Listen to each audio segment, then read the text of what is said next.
सर्वप्रथम आप सभी को शुभ संध्या। कक्षा की शुरुआत करने की मैं घोषणा करता हूं।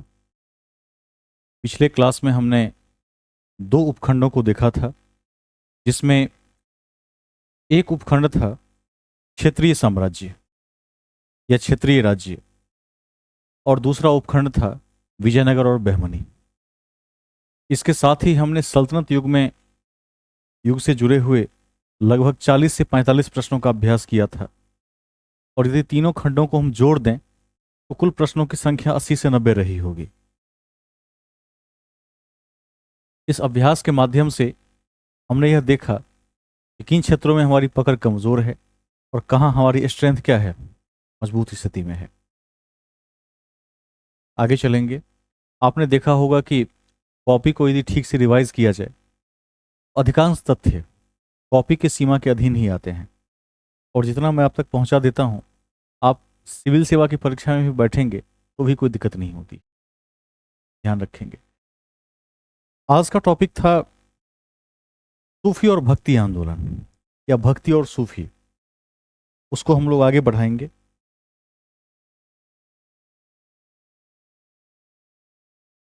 हेडिंग बनाकर कहीं लिख दीजिए ऊपर, भक्ति एवं सूफी।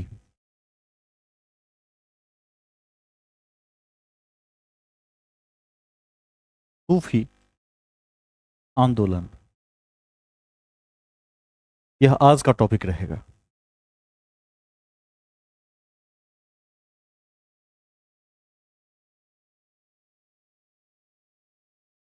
भक्ति एवं सूफी आंदोलन।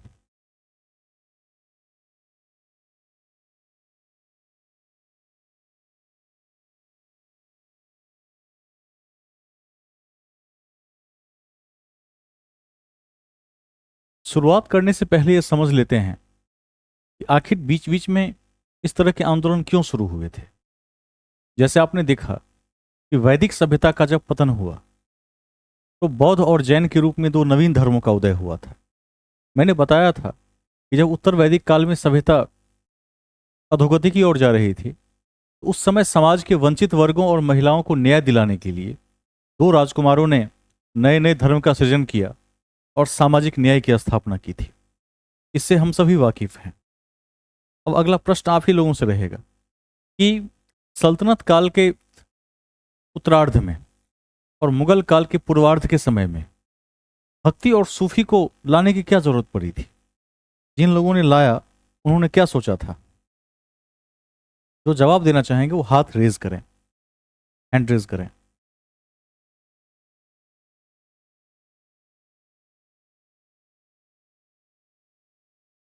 क्विकली। कोई नहीं, इतने अभ्यर्थियों में से कोई नहीं।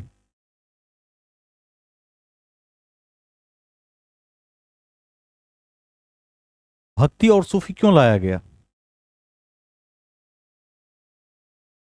देखिए, जब भी जवाब दीजिए तो थोड़ा कैमरा ऑन कर लीजिए, मुझे आपका फेस दिखना चाहिए, वैसे पता नहीं चलता है कुछ। एक्सप्रेशंस से बहुत कुछ पता चलता है। हाँ, अब बताइए।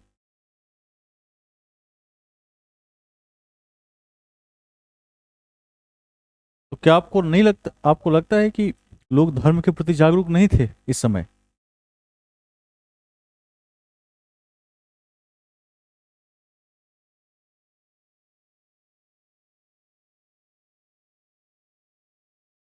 आप कुछ खा रहे हैं लगता है। You are eating something.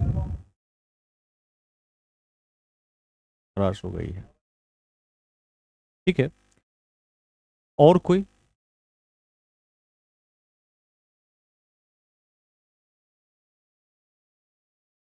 कोई नहीं, चुप्पी छा गई, सन्नाटा पसर गया ग्रुप में। चलिए शुरुआत करते हैं, पहले समझते हैं। जब भी किसी नवीन धर्म का उदय होता है तो मानकर चलिए कि इससे पहले के जो धर्म रहे हैं उस धर्म में कहीं ना कहीं क्या है, भारी कमी है, या कमी आज गई है उस समय तक। यदि हम शिया और सुन्नी संप्रदाय को देखते हैं, आपने देखा कि इतिहास में जब हम शिया और सुन्नी को पढ़ते हैं तो शिया संप्रदाय अपेक्षाकृत थोड़ा उदार है, लेकिन सुन्नी संप्रदाय कट्टरवादी है, ऐसा इतिहास बताता है। सूफी का जो अभ्युदय हुआ था, कहते हैं कि इस्लामी रहस्यवाद को सूफी कहा जाता है। यह शिया और सुन्नी के बीच जो मतभेद है, उस मतभेद की समाप्ति के लिए सूफी संप्रदाय का अभ्युदय हुआ। लेकिन सूफी संप्रदाय कौन मानेगा? जो इस्लाम धर्म का होगा वही ज्यादा मानेगा। निश्चित तौर पर जब तक दबाव ना दिया जाए, अन्य धर्मों के लोग सूफी को नहीं मानेंगे, या मानेंगे तो एकाध % अपवाद में लोग होंगे, ज्यादा लोग नहीं होंगे। तो दूसरी छोर पर जो हिंदुत्ववादी सभ्यता है, जहां एक तरफ हिंदुओं से कटकर ही बौद्ध और जैन का अभ्युदय हुआ, वहां भी कुछ कमियां आ गई। उस कमियों की पूर्ति के लिए कई सिद्धांत दिए गए इस काल में, जैसे अद्वैतवाद का सिद्धांत, द्वैतवाद का सिद्धांत, द्वैताद्वैतवाद का सिद्धांत। और इन सिद्धांतों के जो प्रतिपादक रहे, उनके समूह के आंदोलन को हम भक्ति आंदोलन कहते हैं। हम आगे चलकर देखेंगे कि आखिर जो हमारी वैदिक सभ्यता की स्थिति है वह कहाँ चरमरा गई और कहाँ पर उसको फिर से डिफाइन करने की आवश्यकता पड़ी।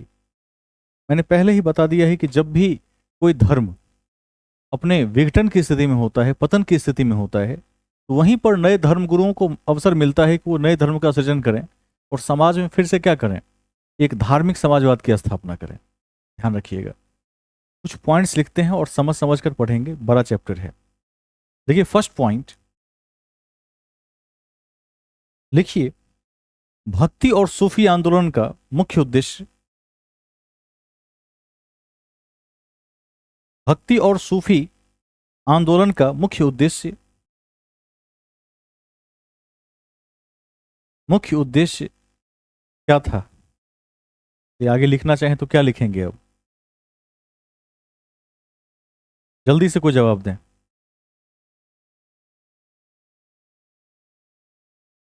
क्या था? ठीक है, देखिए, मुख्य उद्देश्य सामाजिक बुराइयों को दूर करना था।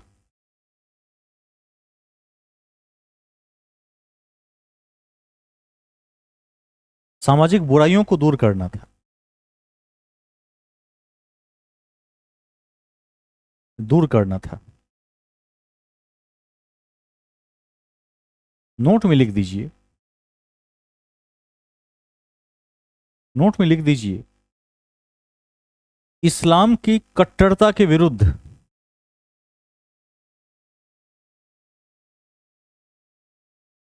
इस्लाम की कट्टरता के विरुद्ध तथा तथा तुर्की शासन से व्याप्त घुटन तथा तुर्की शासन से व्याप्त घुटन घुटन और उदासी को दूर करने के लिए,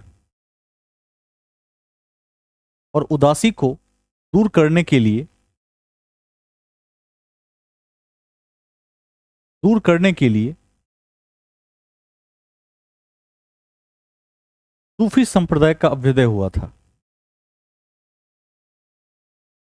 सूफी संप्रदाय का अभ्युदय हुआ था।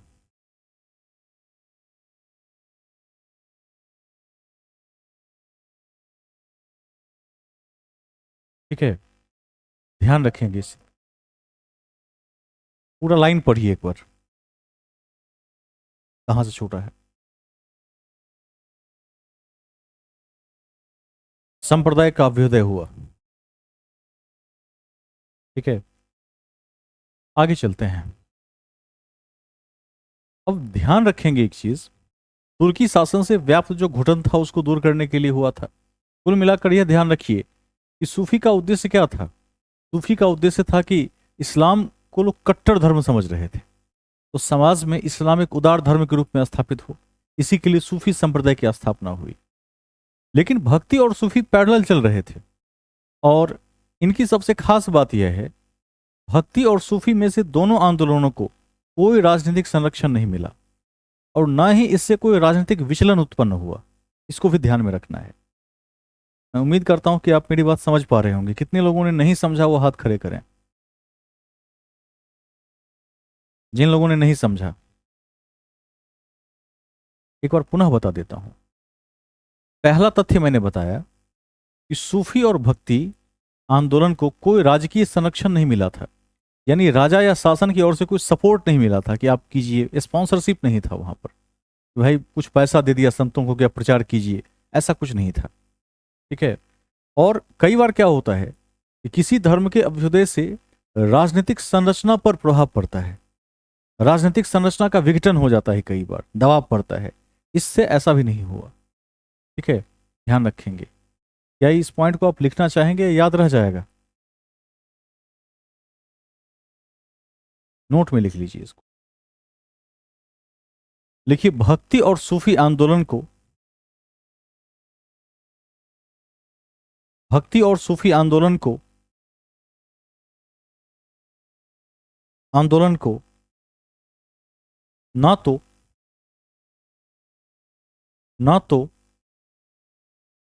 कोई राजनीतिक संरक्षण प्राप्त था, ना तो कोई राजनीतिक संरक्षण प्राप्त था,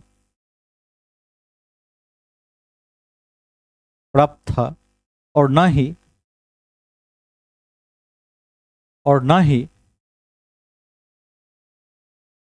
ही इससे कोई राजनीतिक विचलन आया।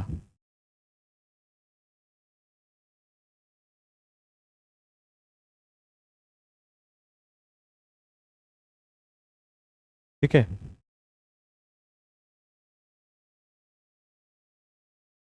अब ध्यान देंगे एक तथ्य पर।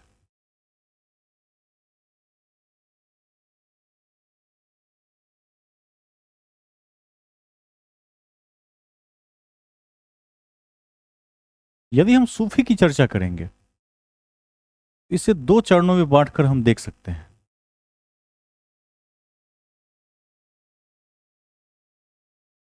8वीं से 13वीं सदी, और दूसरा 13वीं से 16वीं सदी।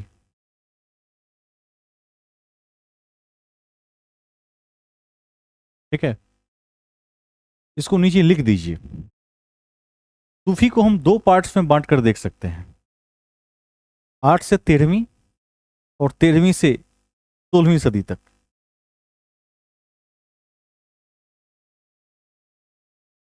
यह है पहला चरण, फर्स्ट स्टेज।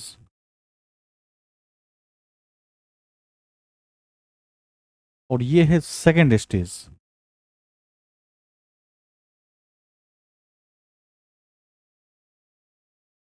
और इसका जो प्रभाव रहा,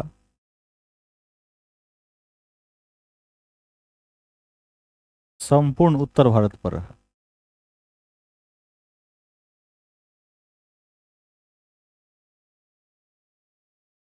संपूर्ण उत्तर भारत पर रहा, ध्यान रखेंगे।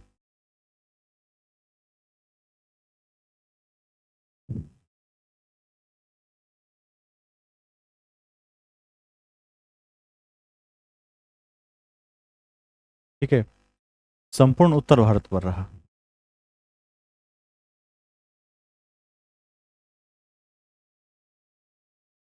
आगे चलेंगे।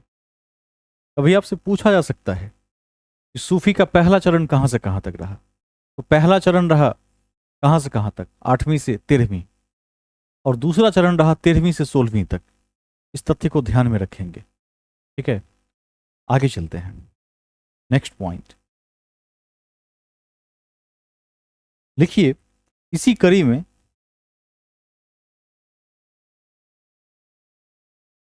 में हिंदू धर्म में विसंगतियों को दूर करने के लिए, हिंदू धर्म में विसंगतियों को दूर करने के लिए, विसंगतियों को दूर करने के लिए भक्ति आंदोलन का अभ्युदय हुआ।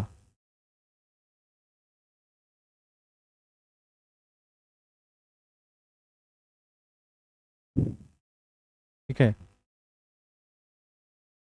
ध्यान रखेंगे। कोई पूछेगा तो कह देंगे इस्लामिक कट्टरता और तुर्की के शासन से जनता को यह दिखाने के लिए कि भाई वो शासन उतना भी कट्टर नहीं था, उदार ही था, उनसे गलतियां हो गई थी, विसंगतियां थी। इन सब को जनता तक पहुंचाने के लिए और इस्लाम को एक उदार धर्म के रूप में पेश करने के लिए कहीं ना कहीं सूफी का अभ्युदय हुआ था। लेकिन हिंदू धर्म में जो विसंगतियां आई उसे दूर करने के लिए भक्ति मार्ग का उदय हुआ था। तो हम साउथ इंडिया को भी नहीं भूल सकते। दक्षिण भारत सदैव से एक अलग टुकड़ा रहा है इस देश का। और ध्यान रखिएगा कि हर चीज उसे अलग अलग रूप में हम उसका पढ़कर देखते हैं। आज भी भाषा को लेकर नॉर्थ और साउथ में एक बड़ा विभेद चल रहा है, बड़ा विभेद चल रहा है।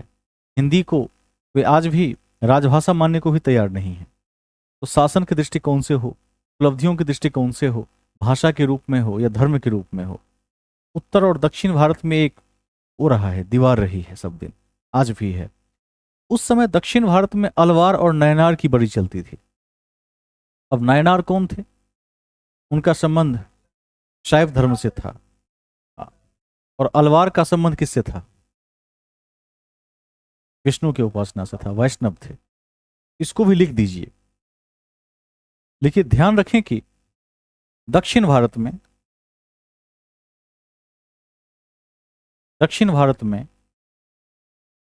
नयनार और अलवार, दक्षिण भारत में नयनार और अलवार इस समय प्रमुख थे। ब्रैकेट में लिख देंगे शैव और वैष्णव। नयनार और अलवार इस समय प्रमुख थे।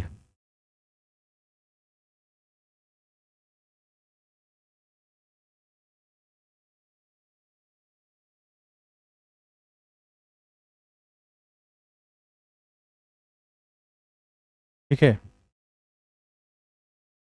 यह चैप्टर अधिक समझने वाला है। अब एक प्रश्न उठता है कि जब पहले से वैदिक परंपरा में विष्णु और शिव की पूजा हो रही है या हो रही थी, फिर नयनार और अलवारों के उत्पत्ति की क्या आवश्यकता थी? क्या लोग इससे अधिक पूजा करते? क्या परिवर्तन आता है कि नहीं है? सूफी तो समझ में आ गया। इस्लामिक कट्टरता को उदारता के रूप में बदलने के लिए सूफी का उदय हुआ था कि लोग इस्लाम से घृणा नहीं करें, इस्लाम को सिर्फ कट्टर धर्म ही ना समझा जाए। लेकिन नयनार और अलवार का अभ्युदय क्यों हुआ, ये कौन बताएंगे?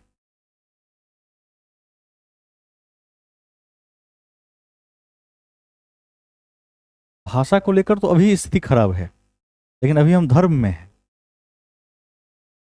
नहीं नहीं, एक मिनट कपिल जी, भाषा को लेकर तो अभी दिक्कत है। अभी हम धर्म के मुद्दे पर हैं, तो धार्मिक रूप से बताना पड़ेगा।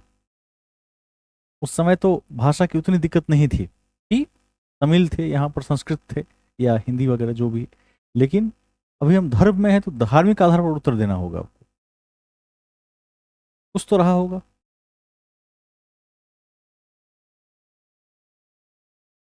हाँ, ये बहुत सही पॉइंट है कि पूजा की पद्धति कर्मकांडीय हो गई थी। मैं आपको हिंदी में बता देता हूँ। आदित्य जी का बैकग्राउंड शायद इंग्लिश रहा होगा, तो कुछ लोगों को दिक्कत भी हो जाए समझने में।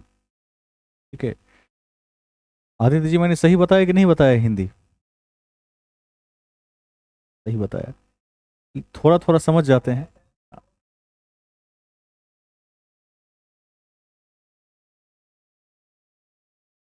ठीक है, चलिए आप इंग्लिश में भी कह देंगे तो मैं उसका हिंदी रूपांतरण कर दूंगा। ठीक है, और आपको भी जो शब्द इंग्लिश में समझना हो तो इंग्लिश में ही उसका भी रूपांतरण कर देंगे, कोई दिक्कत नहीं हो। तो जैसे आदित्य जी ने सही जवाब दिया कि धर्म जो था वो कर्मकांडीय हो गया था। जिन लोगों ने प्राचीन भारत पढ़ा है, आप देखेंगे कि उत्तर वैदिक काल से धर्म क्या है, कर्मकांडीय है। और उसी के तोड़ के रूप में बौद्ध और जैन का अभ्युदय हुआ था। लेकिन ध्यान रखेंगे कि जो नायनार और अलवार थे, एक तरफ तो हिंदू या सनातन विधि में जो कर्मकांड आधारित हो गया था समाज, उसका तो विरोध कर ही रहे थे। जैसे पशु बलि का विरोध कर रहे थे, ठीक है, यज्ञ का विरोध कर रहे थे। कुल मिलाकर सामाजिक समता की स्थापना के पक्षधर थे। लेकिन दूसरी तरफ बौद्ध और जैन का भी विरोध कर रहे थे, दोनों को नहीं मानते थे। इसको ध्यान रखेंगे। इन्होंने एक अलग विचारधारा दी जिसमें कई संत इस परंपरा में आए, जैसे शंकराचार्य, ठीक है, माधवाचार्य। हमने इसकी चर्चा भी एक बार की थी कि किसने कौन सा वाद दिया है, एक बार लिखाए थे जहां तक मुझे याद है। आज फिर से उसकी चर्चा हो जाएगी। तो अभी हम लास्ट पॉइंट कहां पर थे, एक बार देख लीजिए। हाँ, अच्छा, नयनार, हाँ ठीक है। नेक्स्ट पॉइंट लिख दीजिए। देखिए, यद्यपि यद्यपि नायनार और अलवार संतों ने नायनार और अलवार संतों ने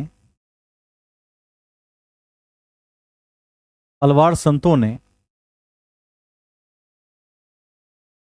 जहां एक तरफ बौद्ध और जैन का विरोध किया,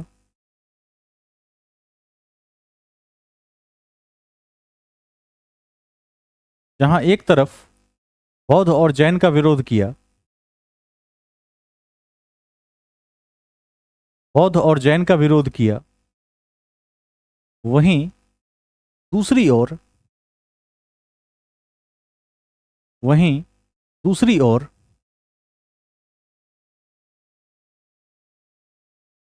दूसरी ओर हिंदू धर्म में उपस्थित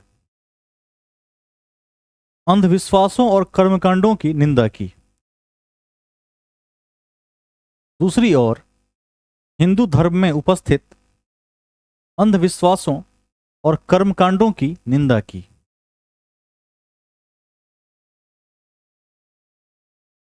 अंधविश्वासों और कर्मकांडों की निंदा की।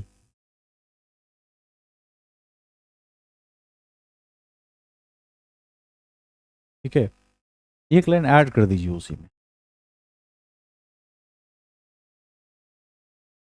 देखिए, उन्होंने सामाजिक समानता पर बल दिया,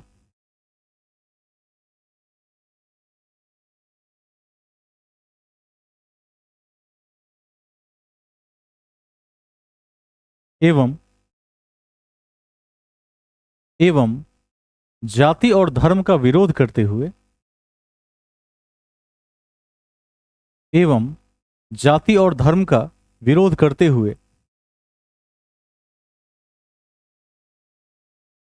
जाति और धर्म का विरोध करते हुए अपने उपदेश स्थानीय जन समुदाय की भाषा में दिया।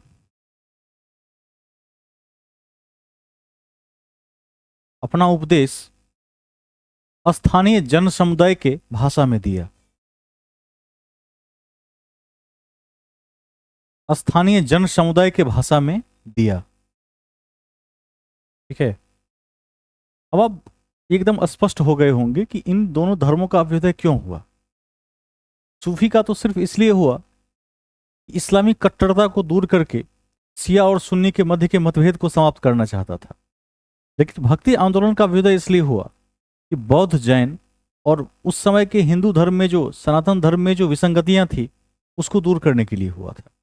इन्होंने जन समुदाय की भाषा को अपनाया, संस्कृत को छोड़ दिया, लोकल लैंग्वेज को अपनाया, उसी में अपना उपदेश दिया, समानता का सिद्धांत दिया। इस सब को ध्यान रखना है। अब सबसे पहले हम भक्ति आंदोलन के ही संतों को देखेंगे। तो हेडिंग में लिखिए भक्ति आंदोलन के प्रमुख संत। भक्ति आंदोलन के प्रमुख संत।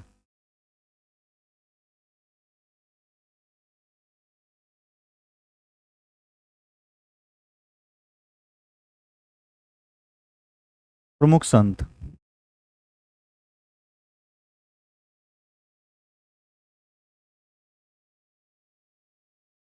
ठीक है। नंबर 1 शंकराचार्य। शंकराचार्य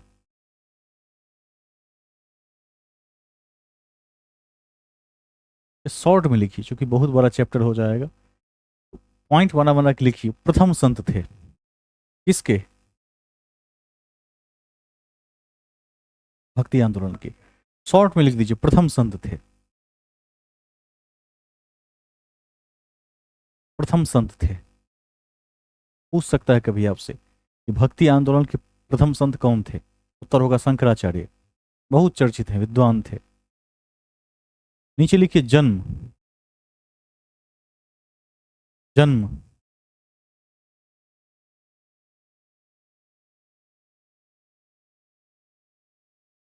कलाड़ी, ब्रैकेट में केरल, 788 ईस्वी। 788 ईस्वी, 788 ईस्वी।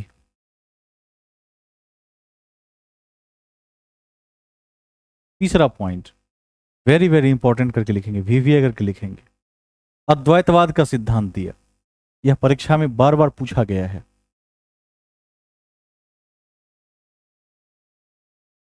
अद्वैतवाद का सिद्धांत दिया।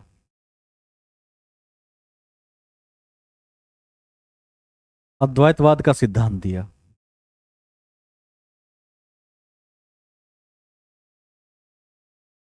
ठीक है, नेक्स्ट पॉइंट इसी में दो बातें और लिख दीजिए। लिखिए, भारत को एक सूत्र में पिरोने के लिए,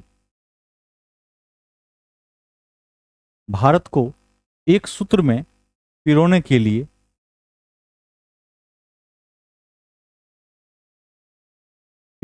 लिए चारों दिशाओं में 4 मठों की स्थापना की।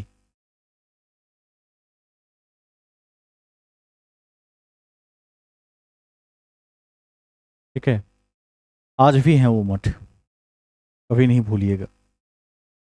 और उसके आज भी शंकराचार्य होते हैं। एक शंकराचार्य तो आजकल मैं देखता हूं कि सोशल मीडिया पर वायरल है, आपने देखा होगा।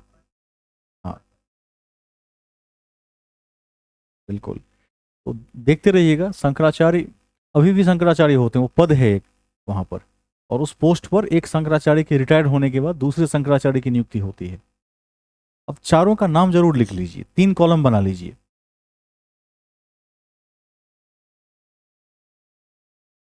तो आप मिलकर भी आए हैं, बहुत बढ़िया। ठीक है। 3 कॉलम बना दीजिए। पहले कॉलम में लिखिए, देखिए हमारे यहाँ के अभ्यर्थी मिल भी आए। आगे चलते हैं। पहले कॉलम में लिखिए दिशा, डायरेक्शन। दूसरे में लिखिए स्थान, और तीसरे में लिखिए मठ। दिशा, स्थान और मठ। दिशाएं कितनी होती है? दिशाएं अनंत होती है, ध्यान रखिएगा। दिशाओं का कोई अंत नहीं है ना। लेकिन व्यवहारिक रूप से हम 4 दिशाओं का प्रयोग करते हैं, वैसे व्यवहारिक रूप से हम 10 दिशा का प्रयोग भी करते हैं। 4 दिशा तो जानते ही, NEWS। साथ ही चारों कॉर्नर 8, एक ऊपर और एक नीचे। तो कहते हैं कि राजा दशरथ का जो रथ था वो 10 दिशाओं में चलता था, ध्यान रखिएगा, ऐसा कहा जाता है। तो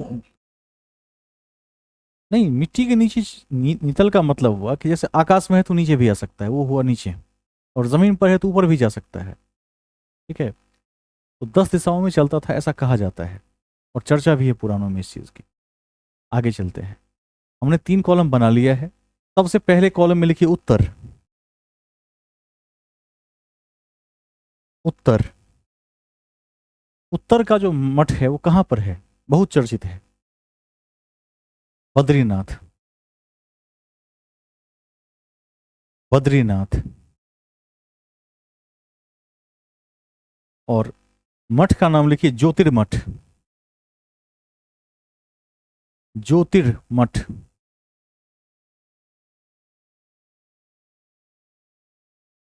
ठीक है, दिशा में लिखिए दक्षिण। दक्षिण।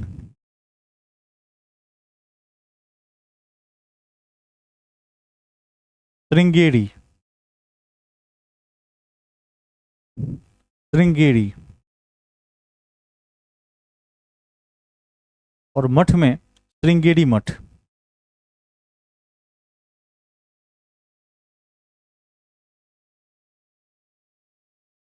श्रृंगेरी मठ। पूरब। पूरब। इसमें लिख दीजिए पुरी। पुरी उड़ीसा में है। पुरी। गोवर्धन मठ। गोवर्धन मठ। लास्ट लिखिए पश्चिम, द्वारका, शारदा मठ।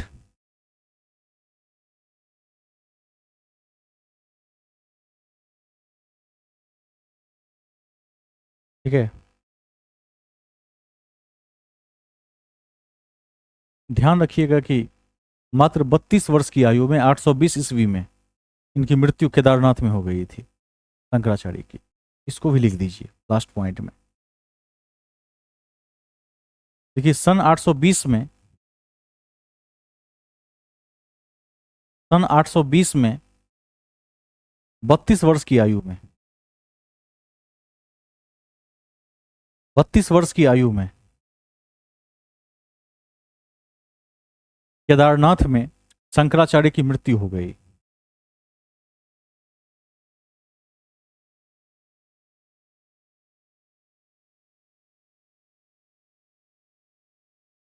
ठीक है, ध्यान रखिएगा। और ये बहुत महत्वपूर्ण है कि मात्र 32 साल में एक व्यक्ति ने संपूर्ण भारत की यात्रा करते हुए और उस समय में 4 मठों की स्थापना कर दी और धार्मिक एकता का परिचय दिया था। इसलिए आज भी शंकराचार्य को इन योगदानों के कारण याद किया जाता है। अब नंबर 2 लिखिए, Ramanuja. Very very important.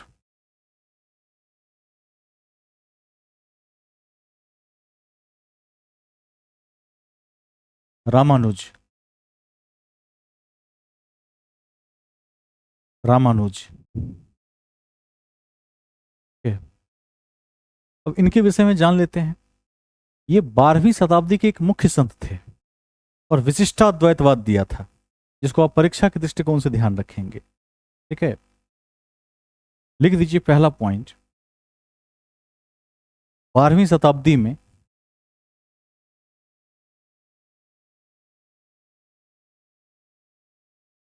Tamil Nadu के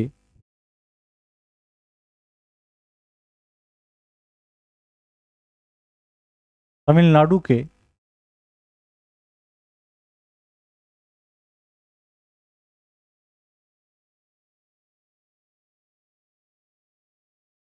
श्री पेरम्बदूर में इनका जन्म हुआ था।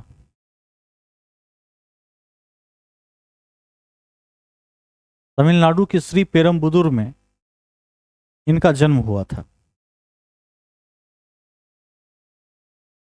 इनका जन्म हुआ था। ठीक है, नेक्स्ट पॉइंट। सगुन विचारधारा के, सगुन विचारधारा के वैष्णव संत थे।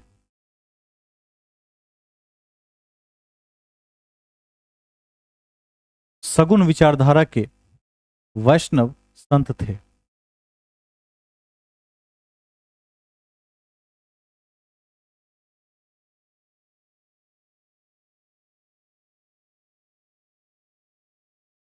वैष्णव संत थे। अब समझ लीजिए, इनका जो दर्शन है उसका नाम है विशिष्ट अद्वैतवाद। विशिष्ट प्लस अद्वैतवाद यानी विशिष्टाद्वैतवाद। ठीक है, तो लिख दीजिए दर्शन, तीर का चिन्ह देकर, विशिष्टाद्वैतवाद।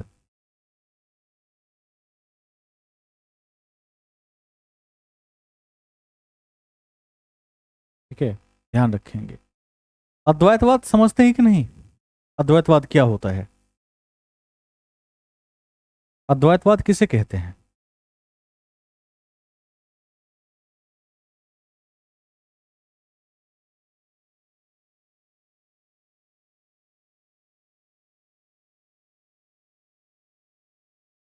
कोई भी प्रयास कर सकते हैं। देखिए, अद्वैतवाद का सीधा अर्थ है ईश्वर एक है। अब ईश्वर एक है का मतलब कई लोग यह समझ लेते हैं कि ईश्वर एक है मतलब वो हम सबको देख रहा है। ये नहीं है इसका मतलब। इसका मतलब है यह संपूर्ण ब्रह्मांड मिलाकर एक यूनिट है, वन यूनिट है। ठीक है, और वही ईश्वर है। यानी हम और इस चराचर जगत में जो भी अस्थावर और जंगम है, अस्थावर मतलब जो स्थित है, जैसे पर्वत, नदियां एक जगह पर स्थिर है मान लीजिए, या तालाब, मिट्टी वगैरह, ऑयल, जंगम मतलब जो चलायमान है, जैसे मनुष्य, पशु पक्षी चलायमान है। पौधे और पेड़ क्या हैं? अस्थावर हैं, स्थिर हैं। इन सभी से मिलाकर जो जगत बना हुआ है उसको एक यूनिट माना गया है, और माना जाता है कि वह यूनिट ही ईश्वर है, जिसके हम सभी क्या हैं? अंश हैं। इसे अद्वैतवाद कहते हैं। लेकिन कभी आपसे पूछा जाए कि द्वैतवाद क्या है, तो द्वैतवाद कहता है कि प्रकृति और ब्रह्म, दो चीजों से प्रकृति बनी है, दुनिया बनी है। अब प्रकृति और ब्रह्म क्या है? जैसे हम कहते हैं कि यह शरीर क्या है? प्रकृति है, और इसके अंदर जो निवास करने वाली आत्मा है वो ब्रह्म है।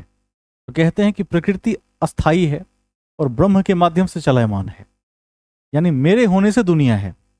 दूसरे अर्थ भी ये कह सकते हैं आप कि जब तक मैं हूं दुनिया है, मैं नहीं हूं तो दुनिया नहीं है। यह द्वैतवाद है, ठीक है। और मैं ही दुनिया हूं, यह द्वैतवाद है। अब मैं ही दुनिया हूं का यह मतलब नहीं है कि एक मिस्टर मनोज नाम का व्यक्ति ही दुनिया है, ऐसा नहीं है। मैं ही दुनिया हूं का मतलब है कि संपूर्ण ब्रह्मांड मिला के, मैं मिला के एक यूनिट हूं, एक अंश हूं, ठीक है। इसी के छोटे छोटे टुकड़े हैं जो फैले हुए हैं। ये दोनों विचारधाराओं में फर्क है। इन्होंने विशिष्टाद्वैतवाद दिया था, ठीक है, और कहा इन्होंने, मैं जाति व्यवस्था को नहीं मानता हूं, सख्त विरोधी थे, ठीक है। ध्यान रखिएगा, लिख दीजिए लास्ट पॉइंट में। देखिए, मनुष्य की समानता पर बल दिया, मनुष्य की समानता पर बल दिया, मनुष्य की समानता पर बल दिया, बल दिया, कौमा कौमा जातिवाद की आलोचना की, जातिवाद की आलोचना की, एवं जातिवाद की आलोचना की एवं कांची और श्रीरंगपट्टनम में अपने केंद्र बनाए।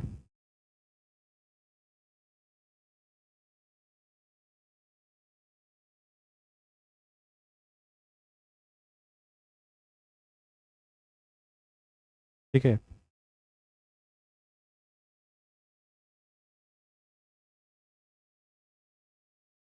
एवं कांची तथा श्रीरंगपट्टनम में अपना केंद्र बनाया।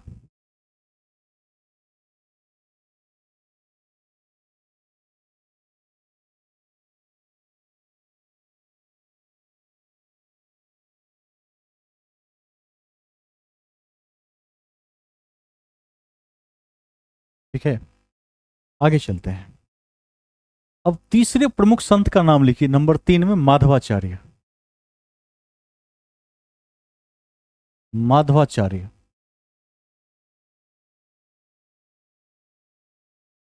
माधवाचार्य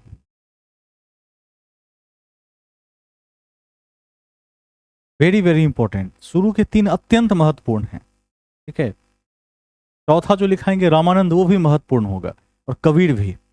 कहां से कोई कौन सा क्वेश्चन पूछ ले, कोई ठिकाना नहीं है, लेकिन प्रश्न पूछे ही जाएंगे, यहां से एक आध क्वेश्चन आ जाते हैं।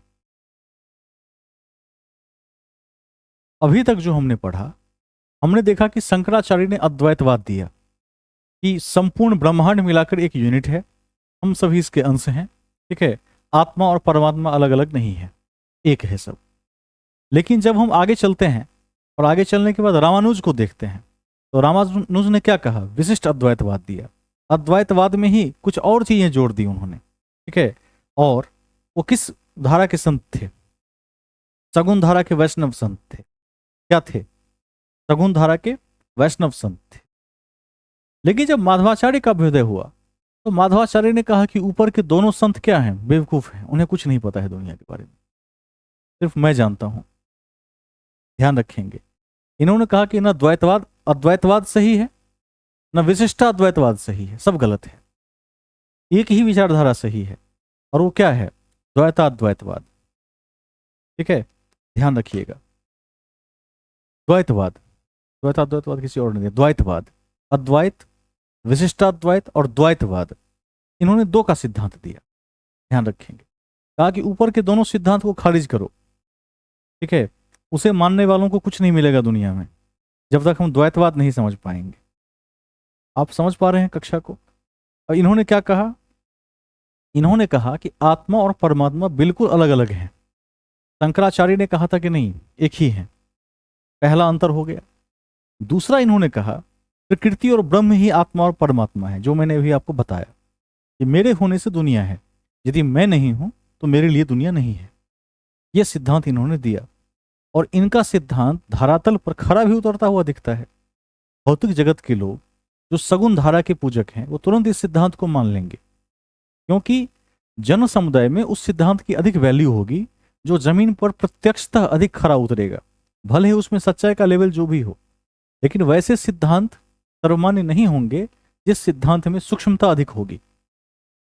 मैं समझता हूं कि शायद भारी शब्दों का मैंने प्रयोग कर दिया, फिर नहीं समझ पाए होंगे आप लोग। समझ पाए कि नहीं समझ पाए, पूछ लीजिए। हाँ। हम्म।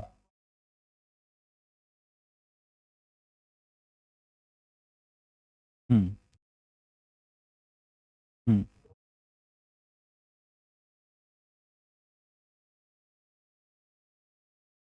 यही कहा था।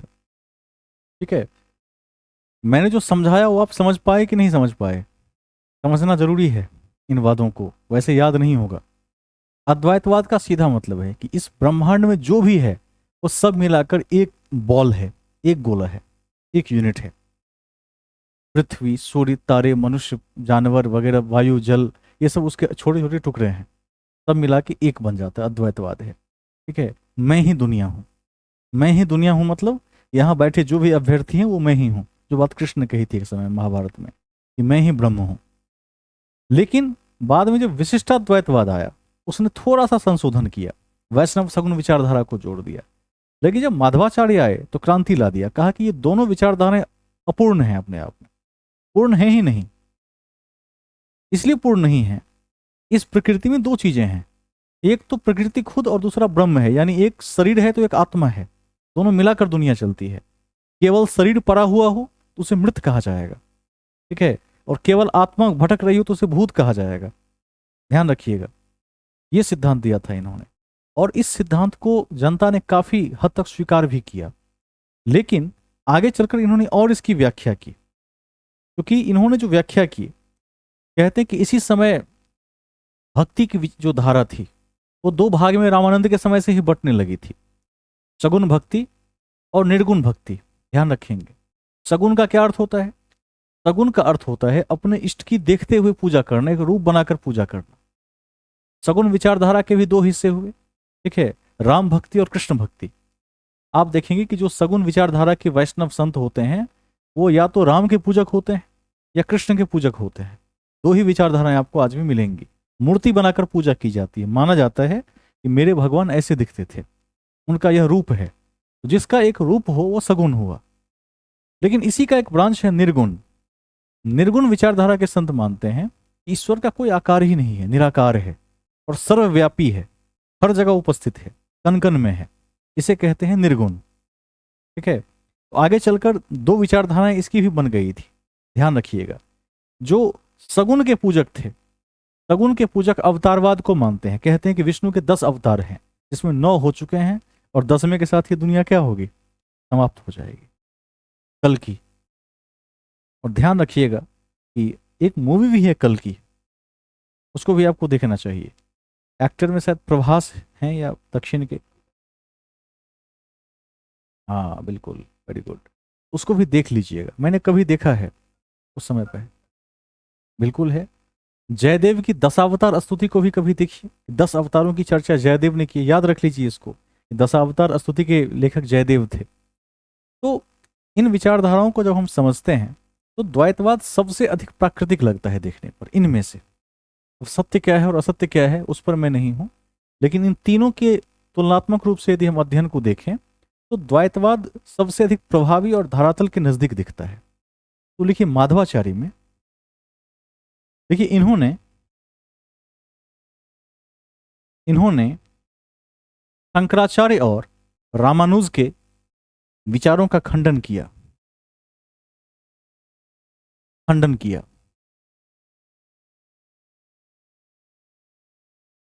एवं द्वैतवाद का प्रतिपादन किया एवं द्वैतवाद का प्रतिपादन किया। द्वैतवाद का प्रतिपादन किया।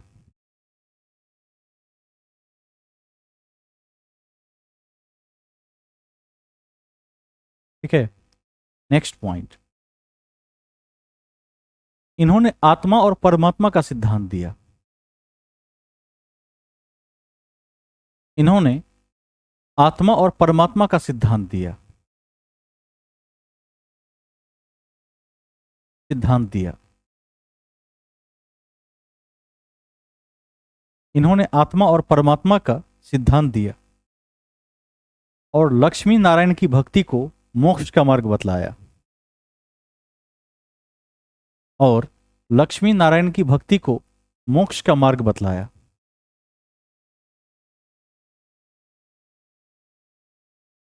मार्ग बतलाया।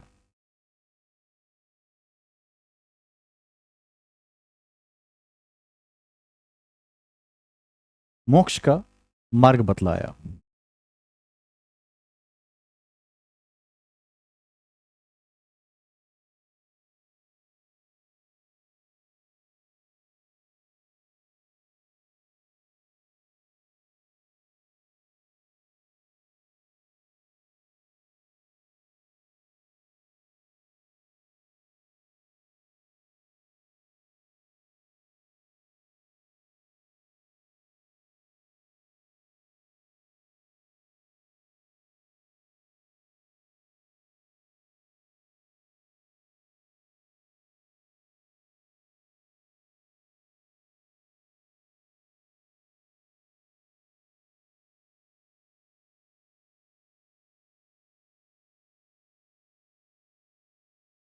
इसको देख लीजिए, रामानंद ने क्या दिया?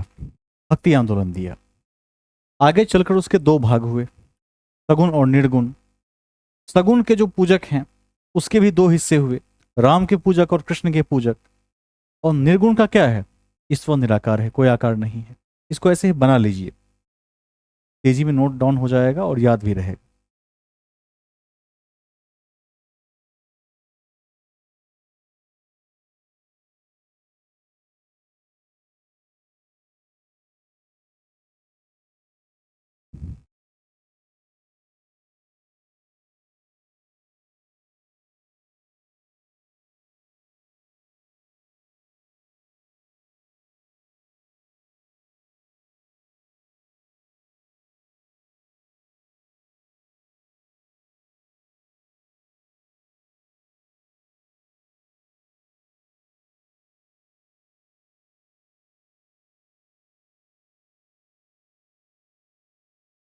सबने नोट कर लिया?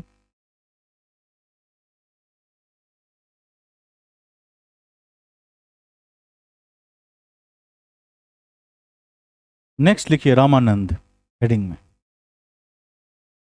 4 नंबर में रामानंद।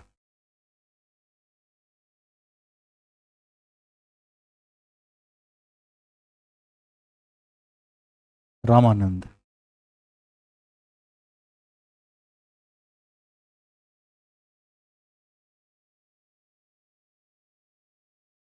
रामानंद।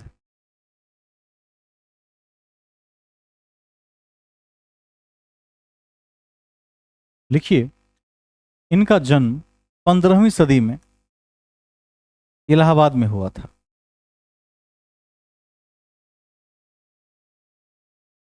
इलाहाबाद में हुआ था। 15वीं सदी में इलाहाबाद में हुआ था। ठीक है, हाँ प्रयाग में भी लिख सकते हैं। 15वीं सदी, सदी 15वीं होगी। ठीक है, सदी एक आगे जाके होता है, अभी जैसे 21वीं सदी चल रही है। ठीक है, आगे चलेंगे। देखिए, रामानुज के शिष्य थे। रामानुज के शिष्य थे।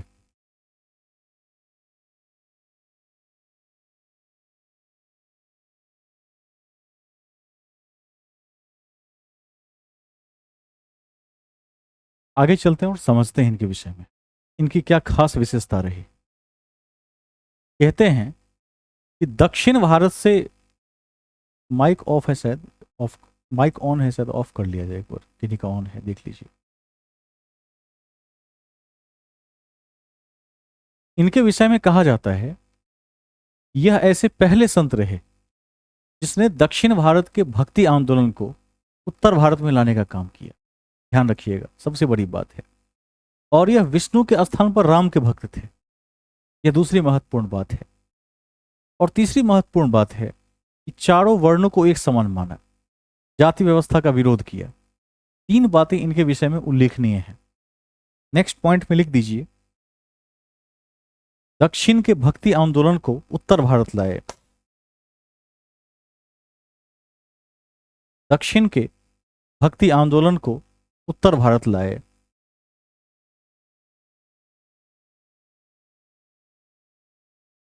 ठीक है, उत्तर भारत लाए। विष्णु के स्थान पर राम के भक्त थे।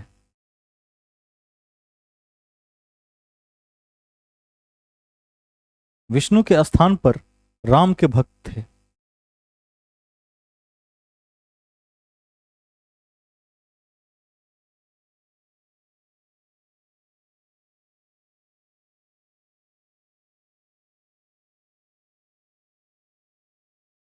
ठीक है, जाति व्यवस्था का विरोध किया। जाति व्यवस्था का विरोध किया।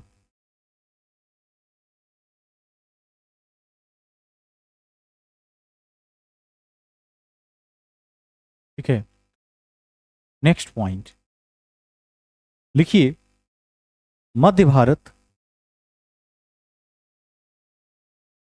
मध्य भारत में भक्ति आंदोलन का वास्तविक संस्थापक कहा जाता है।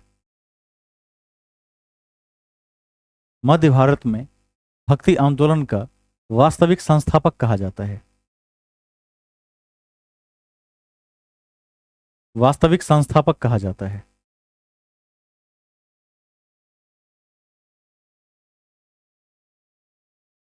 वास्तविक संस्थापक कहा जाता है। ठीक है, नेक्स्ट पॉइंट,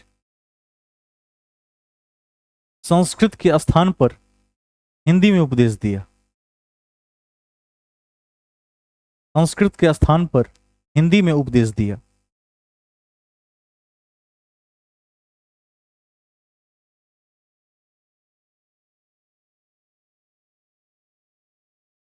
ठीक है, अब ध्यान रखेंगे, इनके 12 शिष्य थे और 12 शिष्य अलग अलग जाति के थे, जिसमें आगे चलकर कबीर भी काफी प्रसिद्ध हुए। ठीक है, ध्यान रखिएगा, रैदास भी काफी प्रसिद्ध हुए, धन्ना भी काफी प्रसिद्ध हुआ। ठीक है, तो लिखिए, अति महत्वपूर्ण है कि, अति महत्वपूर्ण है कि, अति महत्वपूर्ण है कि इनके अलग अलग जातियों के 12 शिष्य थे। इनके अलग अलग जातियों के 12 शिष्य थे। 12 शिष्य थे, जिसमें 1 2 3 4 करके लिख लीजिए, पूछा जाएगा। जिसमें नंबर 1 कबीर दास, ब्रैकेट में जुलाहा। जुलाहा समझते हैं कि नहीं?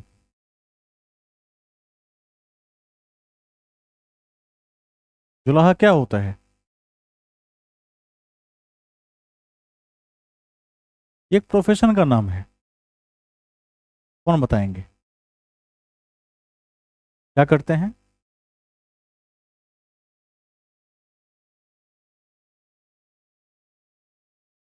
नहीं नहीं नहीं, थोड़ा और कोशिश करिए इसमें। वेरी गुड, बुनकर। ठीक है, उसके बाद लिखिए रैदास नंबर 2 में। रैदास, चमार। ठीक है। तीसरा, धन्ना, जाट, ब्रैकेट में जाट, पीपा, राजपूत।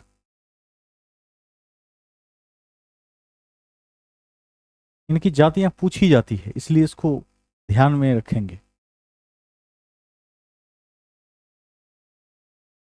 उसके बाद लिखिए सेन, तोय करना, सेन, जाति से नाई।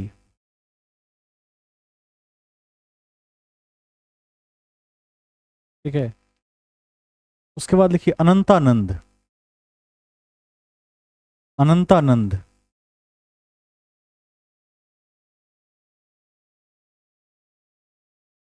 अनंतानंद, सुखानंद, भावानंद, भावानंद, गालवानंद,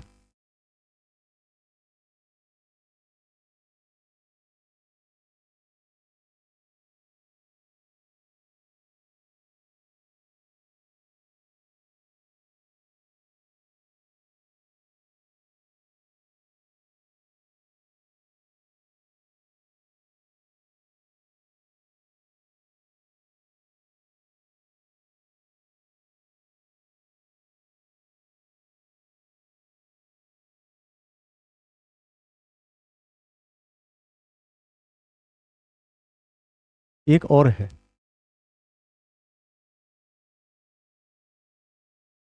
सभी का नाम लिख लीजिए, क्या पता कुछ भी पूछ दे। 5 शुरू के अत्यंत महत्वपूर्ण है।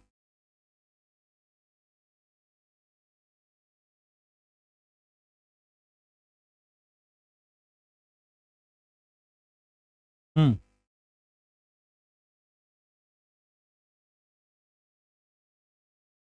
हाँ, महिला थी। हाँ, इतने का लिख लीजिए। ठीक है, इतना याद रह जाए तो काफी है। वैसे पूछा जो जाता है परीक्षा में, उसमें कबीर दास, रायदास, इन दोनों के विषय में सबसे अधिक पूछा जाता है, कबीर और रायदास के बारे में। ठीक है, आगे चलते हैं नेक्स्ट पॉइंट में।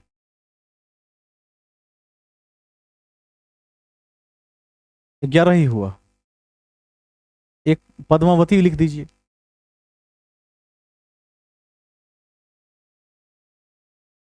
5 याद रख लीजिए, शुरू पे काफी है। तो लिखवा दिया है, कभी पूछ दे तो जवाब दे सकते हैं। 5 याद रखिए। 5 अत्यंत महत्वपूर्ण है शुरू के, जिनकी जातियां मैंने लिखवा दी। कई बार मैंने देखा है जातियों से मिलान करने के लिए दे देते हैं। ठीक है।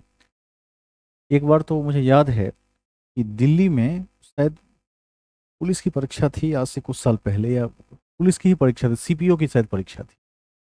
उसमें एक क्वेश्चन आ गया और उसके बाद वो क्वेश्चन पर बवाल हुआ, जातिगत दंगे भी हुए, और बाद में सरकार ने उस क्वेश्चन को डिलीट भी कर दिया। क्वेश्चन था कि चमार का स्त्रीलिंग क्या होता है। तो 4 ऑप्शन थे, सही उत्तर क्या होगा? चमारिन होगा।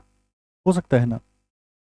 अब जो उसमें चमार जाति के लोग थे वो बड़े नाराज हुए इससे, और उन्होंने क्या किया, परीक्षा हॉल में ही तोड़फोड़ कर दिया। कहा कि हमें आप चमार कैसे कह सकते हैं, नहीं कह सकते हैं। ठीक है, ध्यान रखिएगा। तो ऐसा भी होता है कई बार। रायदास के बारे में भी कई बार पूछा गया है, जबकि चमार होना कोई गुनाह थोड़े ना है कि नहीं है। लेकिन फिर भी आंदोलन हुए इस पर। उसके बाद से अब के परीक्षाओं में स्त्रीलिंग पुल्लिंग का मिलान करने वाला क्वेश्चन छोड़ दिया गया है उसके बाद, जहां तक मैं देख पाता हूं। लेकिन किस जाति से थे ये अभी भी पूछा जाता है, इसको ध्यान रखिएगा। कौन किस जाति से थे इसको याद करके रखेंगे। राम भक्ति का प्रचार किसने किया, इसको भी ध्यान रखिएगा। उसी के बाद से राम भक्ति बहुत प्रचलित हो गई थी। अब अगला जो हेडिंग होगा वो लिखिए कबीर, कबीर।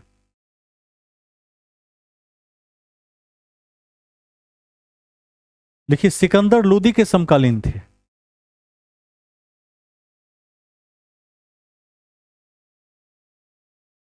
सिकंदर लोदी के समकालीन थे। समकालीन थे। हिंदू मुस्लिम एकता के समर्थक थे।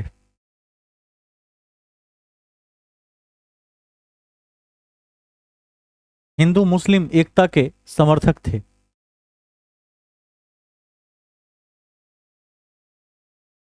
समर्थक थे।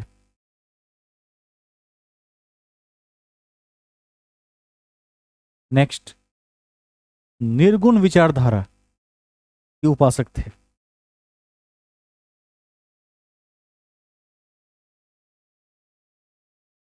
निर्गुण विचारधारा के उपासक थे या संत थे। ध्यान रखिएगा इसको। निर्गुण का अर्थ होता है कि ईश्वर निराकार है, कोई रूप नहीं है, दुनिया के प्रत्येक कण में ईश्वर व्याप्त है। यह निर्गुणवादी विचारधारा कहती। ठीक है। नेक्स्ट, जाति प्रथा, मूर्ति पूजा और अवतारवाद का विरोध किया।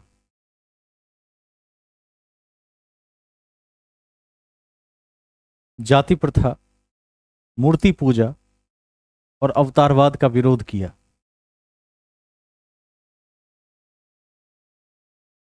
विरोध किया। ठीक है। इनकी जो शिक्षाएं संग्रहित हैं वो किस में है, किस ग्रंथ में है, ये पूछा गया क्वेश्चन है। वेरी गुड, बीजक। लेकिन इनकी शिक्षाएं बीजक में संग्रहित है। बीजक में संग्रहित है।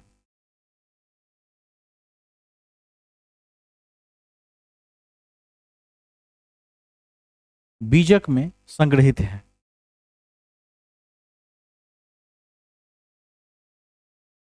इनके अनुयायियों को कबीरपंथी कहा जाता है।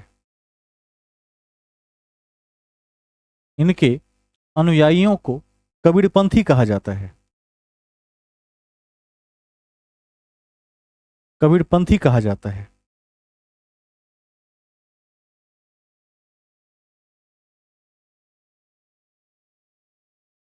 नोट में लिख दीजिए अगला पॉइंट। लेकिन निर्गुण विचारधारा में,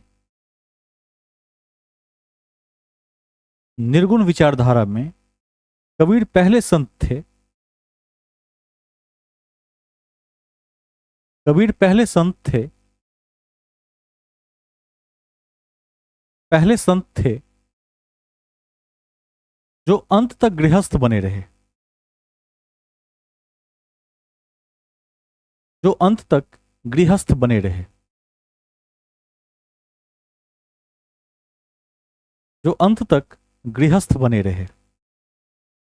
ध्यान रखिएगा, जो निर्गुण होगा वह गृहस्थ नहीं हो सकता, ऐसी विचारधारा थी। पहली बार खंडन किया और कमाल का खंडन किया। कबीर का जो आईक्यू लेवल था वो आज किसी वैज्ञानिक के लेवल का है, साइंटिस्ट के लेवल का है। आईएएस ऑफिसर तो टिकते भी नहीं है कबीर के सामने आजकल, इतनी हाई लेवल की आईक्यू कबीर के पास थी। जब आप कबीर के विषय में पढ़ेंगे तब आपको ज्ञात होगा। मैं आपको एक संक्षिप्त में कथा सुना देता हूं, बहुत चर्चित कथा है। एक बार एक व्यक्ति कबीर के पास पहुंचा और उसने प्रश्न पूछा। बोला कि मैं इस द्वंद्व में हूं कि मैं विवाह करूं या ना करूं। और बड़ा ही महत्वपूर्ण प्रश्न पूछा। कबीर ने कहा कि आज चले जाओ, कल आ जाओ, आज समय नहीं है। वो व्यक्ति फिर से कल आया। कबीर ने फिर से उसको भगा दिया और अपने काम में व्यस्त थे, जुलाहे थे। ठीक है, अपने काम में व्यस्त थे। 2-3 दिन आने के पश्चात वो चिड़चिड़ा हो गया और एक बार काफी गुस्से में आकर कहा कि यदि आपको बताना नहीं है तो क्यों बार बार बुलाते हैं, बुलाने का क्या प्रयोजन है। कबीर को लगा कि इस बार यदि इसको भगा दिया तो कल से नहीं आएगा। तो कबीर ने कहा ठीक है बैठो। कबीर ने उसको बैठाया। दिन के 12 बज रहे थे, तपती धूप में। तपती धूप समझ रहे हैं, तपती धूप में काफी रोशनी होती है। तपती धूप में तो टॉर्च भी काम ना करे, है कि नहीं है। टॉर्च काम करेगा, नहीं करेगा। ऐसी कड़क धूप में कबीर ने क्या किया, एक सुई को कहीं फेंक दिया। ठीक है। और सुई को फेंकने के बाद, सुई रखते थे, बुनकर का काम था, पत्नी को आवाज लगाई। गृहस्थ थे, निर्गुण होकर भी गृहस्थ थे। और पत्नी को कहा कि एक दिया जला कर लो, सुई खो गई है, खोजते हैं। और पत्नी एक दिया जला कर लाई। और 12 बजे दिन में कबीर और उनकी पत्नी मिलकर सुई खोज रहे हैं। जो प्रश्न करता था वो अवाक रह गया। उसे लगा कि निसंदेह मैं किसी पागल व्यक्ति से प्रश्न पूछने आ गया हूं, मैं गलत जगह पर आ गया। उसने कबीर से पूछा, कहा कि इतनी तेज धूप में तो बालू के कण भी स्पष्ट दिख रहे हैं। ठीक है, सुई तो आदमी बिना किसी स्रोत के खोज ले, दिया का क्या प्रयोजन है? कबीर ने कहा कि देखो, अभी भी तुम समझ नहीं पाए। कबीर ने कहा कि दिया का कोई प्रयोजन नहीं है, ये तुम्हें दिखाने के लिए था कि यदि विवाह करना हो तो तभी करो जब पत्नी इतने विश्वास के काबिल हो कि 12 बजे दिन में भी यदि तुम कहो कि दिया जलाकर सुई खोजना है तो प्रश्न न पूछे, तब विवाह कर लेना चाहिए। और यदि ऐसा न हो, इस स्थिति में तुम्हारी पत्नी तुमसे प्रश्न पूछे इतने कड़क धूप में, जब सामने सब कुछ दृष्टिगोचर हो रहा है, तो दिया जलाने की क्या जरूरत है? तो ऐसा प्रश्न पूछे तो विवाह नहीं करना चाहिए। आपने समझ लिया होगा। तो कबीर ने स्पष्ट रूप से बहुत बड़ा उत्तर दिया। मैंने क्या कहा, कबीर का जो आईक्यू लेवल था, यदि आप कबीर को सच में पढ़ेंगे, मैं आज के परिप्रेक्ष्य में कबीर को किसी भी वैज्ञानिक स्तर से ऊपर जाकर देखता हूं। उतना आईक्यू वाला तो कोई पैदा ही नहीं हुआ उसके बाद, जितने तेज तरार कबीर थे, जुलाहे थे। ना उनके पास धन था, विद्या भी पता नहीं कैसे अर्जित की होगी, धन भी नहीं था, लेकिन इतने विद्वान व्यक्ति थे, इतने माने सूक्ष्म विद्वान थे, जिसका कोई मुकाबला नहीं है। ऐसा उत्तर दिया, सही भी दिया, परफेक्ट आंसर दिया। उसके बाद वह व्यक्ति लज्जित होकर चला गया। अब उसने विवाह किया अथवा ना किया, इसका इतिहास में कहीं जिक्र नहीं है, लेकिन जो जवाब दिया वो आने वाली कई हजार पीढ़ियों के लिए एक सीख रहेगी। ऐसी कई कथाएं कबीर के बारे में है, तो ध्यान रखिएगा। तो आगे चलेंगे, इनकी शिक्षाओं का संग्रह बीजक में है, कभी नहीं भूलेंगे। और इनके अनुयायियों को आज भी कबीरपंथी के नाम से जानते हैं। आप देखेंगे कि भारत में ग्रामीण इलाकों में कबीरपंथी आते रहते हैं। ठीक है। अच्छा, कबीरपंथी हो गए, अच्छा, 60% लोग। आगे चलते हैं। हाँ, दोबारा कुछ कह रहे थे? नहीं, आगे चलते हैं। लास्ट पॉइंट लिख, अच्छा ये लिख लिया आपने कि अद्वैतवादी थे, ये लिखवाया मैंने कि नहीं? लिख दीजिए, कबीर अद्वैतवादी थे। कबीर अद्वैतवादी थे। अद्वैतवादी थे।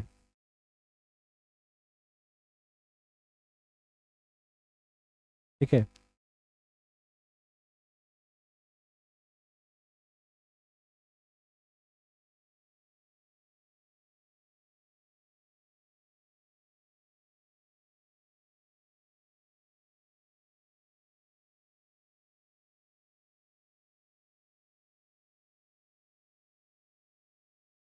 जो कबीर ने उपदेश दिए, उनके उपदेश इन तीनों में संकलित हैं, साखी, शबद और रामायणी में।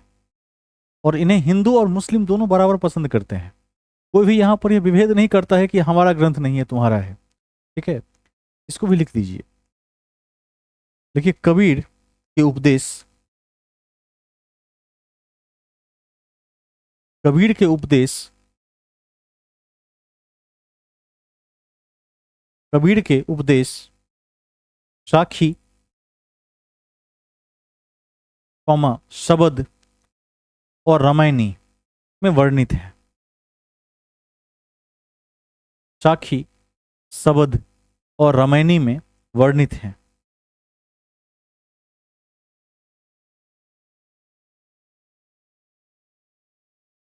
वर्णित है।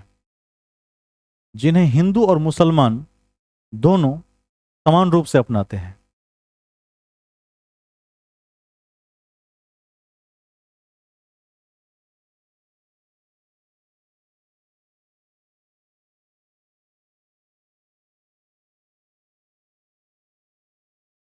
ठीक है, अगला हेडिंग लिखिए रविदास। रविदास,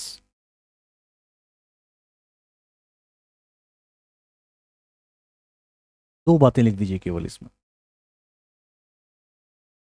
लिखिए रामानंद के शिष्य थे।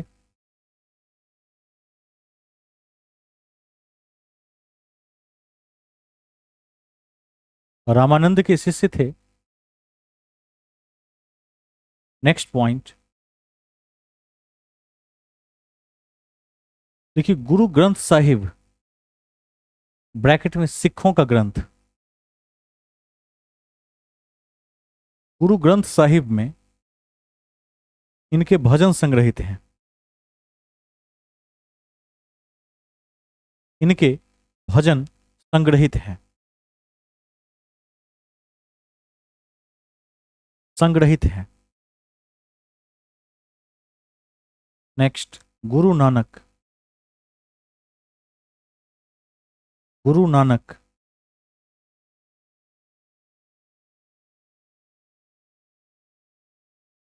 गुरु नानक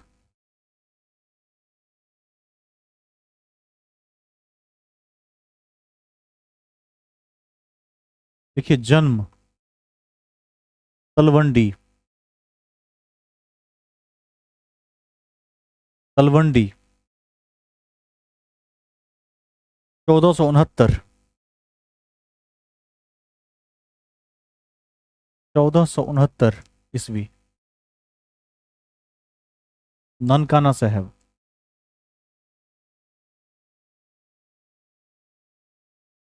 ये कहां पर है आजकल?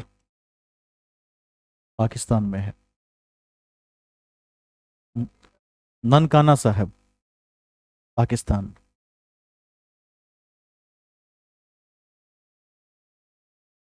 इनका जन्म, ध्यान रखिएगा, एक खत्री परिवार में हुआ था।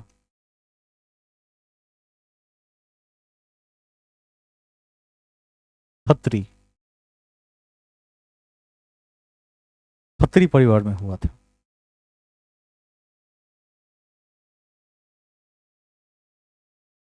नेक्स्ट पॉइंट, सिख धर्म की स्थापना की। सिख धर्म की स्थापना की। सिख धर्म की स्थापना की।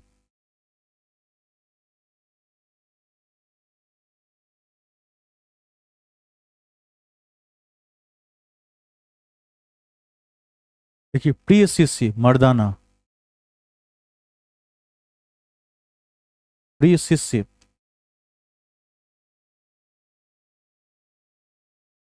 मर्दाना, जब ये गाते थे, रवाब गाते थे, तो यह सारंगी बजाया करता था इनके साथ।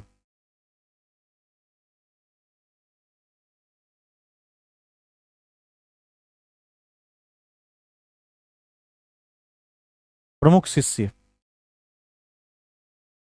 मर्दाना, ध्यान रख लेंगे कि जब ये गाते थे तो यह इनके साथ सारंगी बजाया करता था, ये ध्यान रख लेंगे। लिखिए, आदि ग्रंथ में इनके कविताओं और गीतों का संकलन है।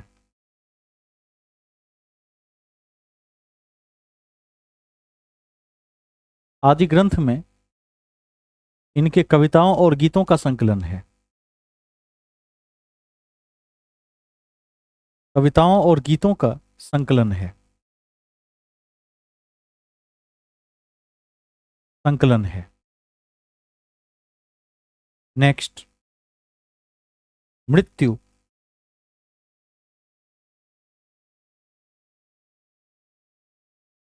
मृत्यु करतारपुर, ब्रैकेट में पाकिस्तान। कब हुआ था? Very good. करतारपुर पाकिस्तान 1539।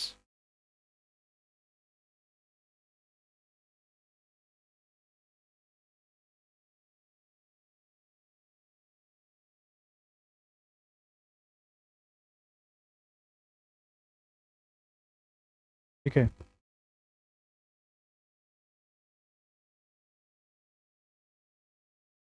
आगे लिखिए। Next heading, Dadu Dayal.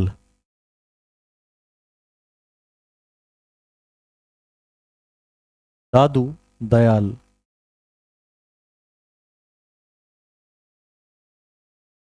दादू दयाल।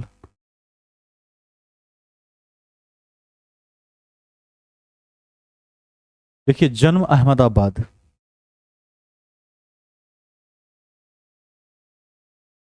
जन्म अहमदाबाद, ब्रैकेट में जुलाहा।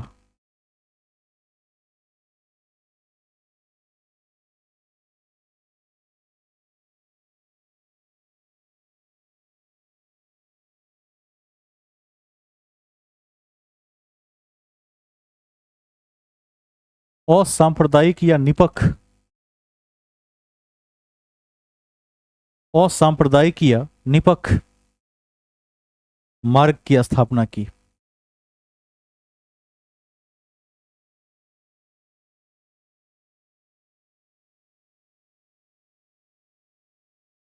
स्थापना की।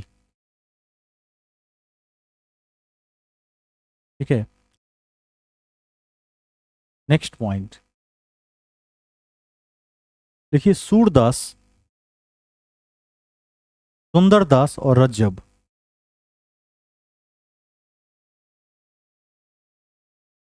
सूरदास,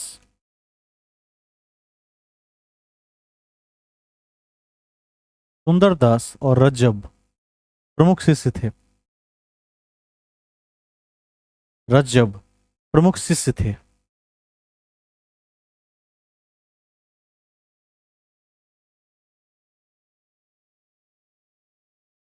प्रमुख शिष्य थे। नेक्स्ट पॉइंट, मृत्यु 1603 राजस्थान के नारायणा में हुई। मृत्यु 1603 राजस्थान के नारायणा में हुई।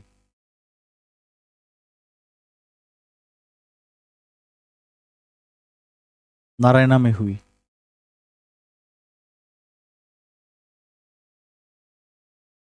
नोट लिख दीजिए इसके बाद। नोट में लिखिए, सूरदास अकबर और जहांगीर के समकालीन थे एवं राधा कृष्ण के भक्त थे। सूरदास अकबर और जहांगीर के समकालीन थे एवं राधा कृष्ण के भक्त थे।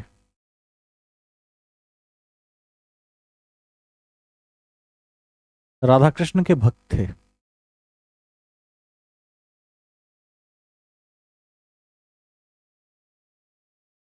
सूरदास की रचनाओं के बारे में भी परीक्षा में क्वेश्चन पूछा जाता है, इसको भी हम लोग लिख लेंगे, बहुत महत्वपूर्ण है। लिखिए, इनकी रचनाएं, नोट में ही लिख दीजिए वहीं पर। इनकी रचनाएं सूर सारावली।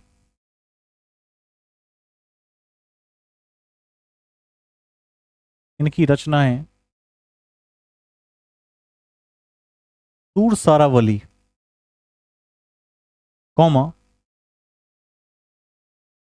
कौमा सूर सागर,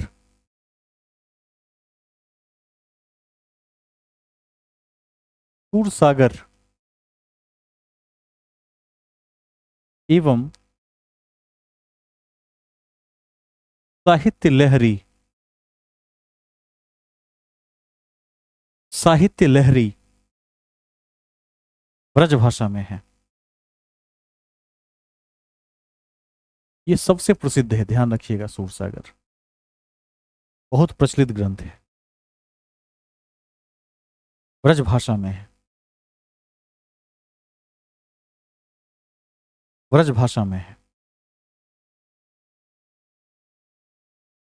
नेक्स्ट हेडिंग लिखिए, चैतन्य महाप्रभु। चैतन्य महाप्रभु।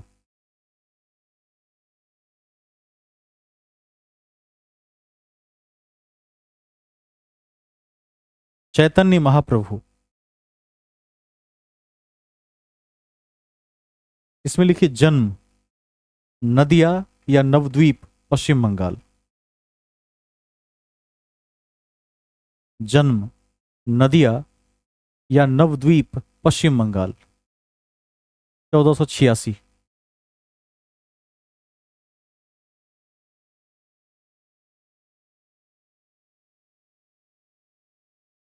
वास्तविक नाम विश्वंभर। वास्तविक नाम विश्वंभर या निमाई, नौ हर्षिकार महाकार बराई। विश्वंभर या निमाई। निमाई। विचारधारा, तीर का चिन्ह, सगुण भक्ति। ब्रैकेट में कृष्ण भक्ति शाखा।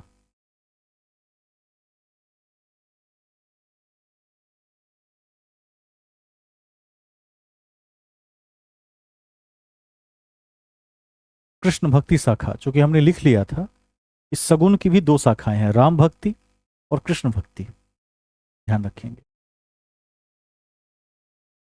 लिखिए नेक्स्ट पॉइंट। आधुनिक वैष्णववाद या गौड़ीय वैष्णव धर्म का संस्थापक माना जाता है। आधुनिक वैष्णववाद या गौड़ीय वैष्णव धर्म का संस्थापक माना जाता है। का संस्थापक माना जाता है।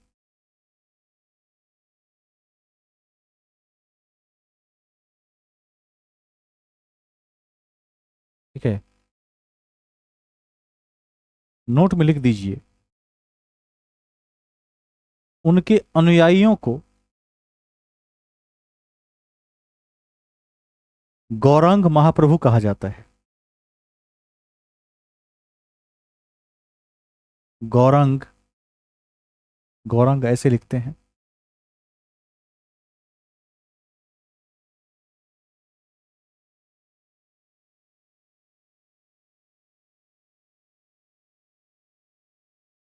उनके अनुयायियों को गौरांग महाप्रभु कहा जाता है। ये पूछा हुआ क्वेश्चन है, इसलिए इसे अंडरलाइन कर लेंगे। हाई फ्रीक्वेंसी पर पूछा हुआ क्वेश्चन है। ठीक है, एक लाइन और लिख दीजिए यहां पर। लिखिए उनके अनुयायी उन्हें विष्णु या कृष्ण का अवतार मानते हैं। उनके अनुयायी उन्हें विष्णु या कृष्ण का अवतार मानते हैं। कृष्ण का अवतार मानते हैं।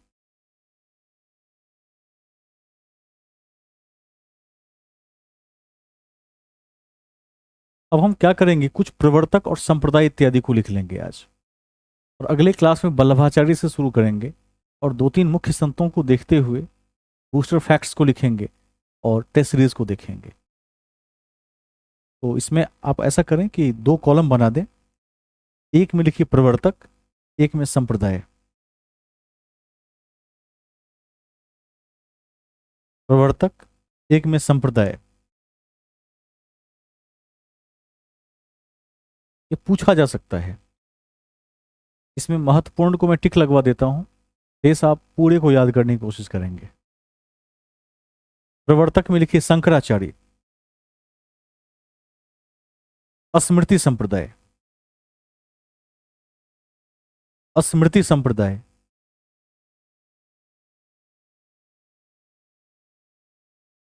रामानुजाचार्य। श्री संप्रदाय।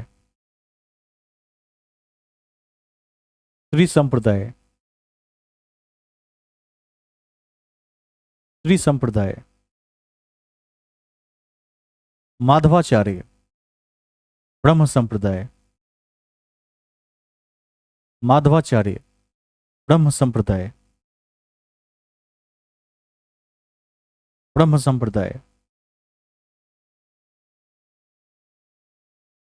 वल्लभाचार्य, रुद्र संप्रदाय, वल्लभाचार्य, रुद्र संप्रदाय, रुद्र संप्रदाय। इन चारों को डबल डबल टिक कर लीजिए, ये चारों बहुत पूछे जाएंगे। रुद्र संप्रदाय, गुरु नानक, क्या होगा इसमें? कौन सा संप्रदाय होगा? सबसे आसान है, सिख संप्रदाय। गुरु नानक, सिख संप्रदाय। दादू दयाल, दादू दयाल, कौन सा संप्रदाय होगा? लिखवाए भी थे अभी, एक तो निपख लिखवाए थे, तो लिखिए निपख या दादू पंथ, निपख या दादू पंथ।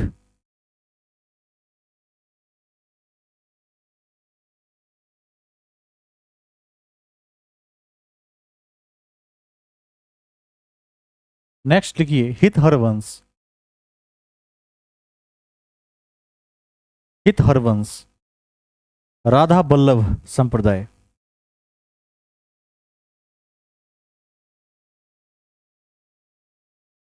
राधा बल्लभ संप्रदाय, राधा बल्लभ संप्रदाय। रामानंद,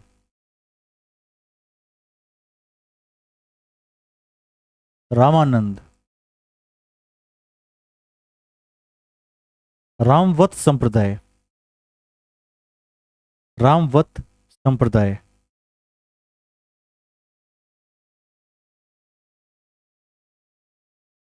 श्रीचंद का नाम आप में से कितने लोगों ने सुना है?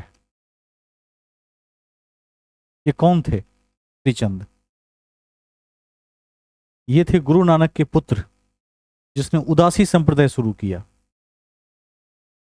ब्रैकेट में लिख देंगे, गुरु नानक के पुत्र,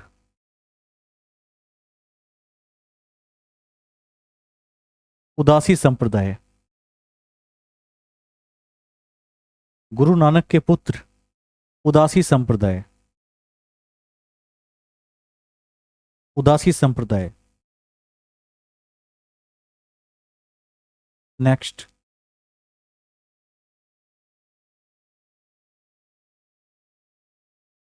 नेक्स्ट लिखिए निरंजन, निरंजन, निरंजनी संप्रदाय, निरंजनी संप्रदाय, निरंजनी संप्रदाय। संत लालदास, नेक्स्ट, संत लालदास, लाल पंथ, लाल पंथ।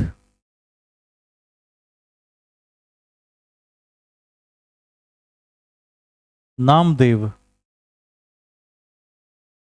वरकड़ी संप्रदाय, नामदेव, वरकड़ी संप्रदाय, वरकड़ी संप्रदाय। रामदास बोध, रामदास बोध, हरकड़ी, हरकड़ी संप्रदाय, हरकड़ी संप्रदाय। माधवाचार्य, नेक्स्ट, माधवाचार्य,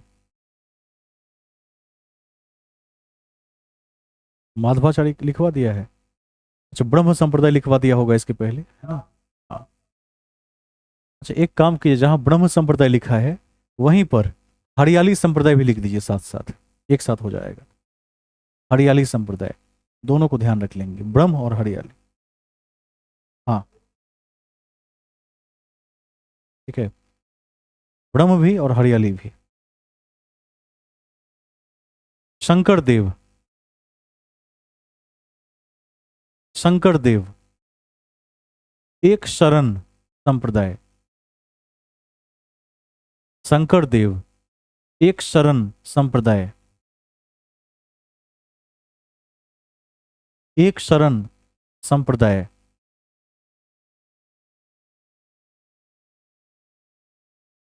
निम्बार्क,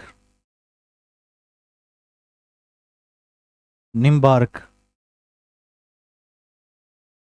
सनक संप्रदाय महत्वपूर्ण है। सनक संप्रदाय पूछता है लगातार, एक आध तो आ ही जाते हैं यहां से, और लास्ट में आपको मैं टिक भी करवा देता हूं इसमें जो महत्वपूर्ण है। सनक संप्रदाय। स्वामी हरिदास सुखी संप्रदाय। सुखी सहर्षुकर ख दीर्घिकार, सुखी संप्रदाय।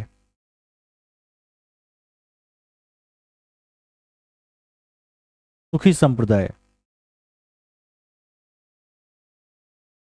ठीक है, नेक्स्ट लिखिए जगजीवन साहब।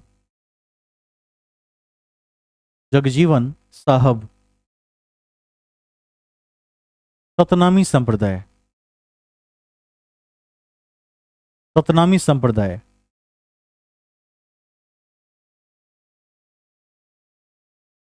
संप्रदाय।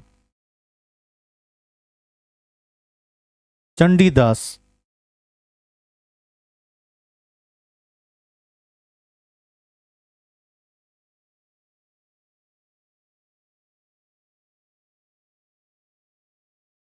बाउल संप्रदाय। बाउल, बाउल संप्रदाय। ठीक है, नेक्स्ट एक दो और लिख लीजिए, पसीना आ गया है ना। बहुत सारे संप्रदाय जब पूछता है तो वहां भी पसीना आ जाता है, इसलिए भी थोड़ा सा देख लेंगे तो ठीक रहेगा। पुरंदर संप्रदाय,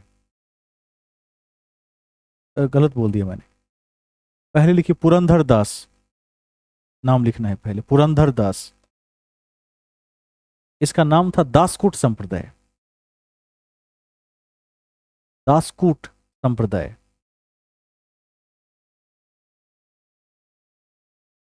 और चैतन्य महाप्रभु।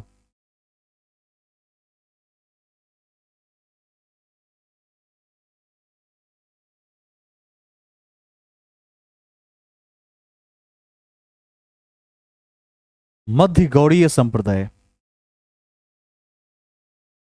मध्य गौड़ीय संप्रदाय।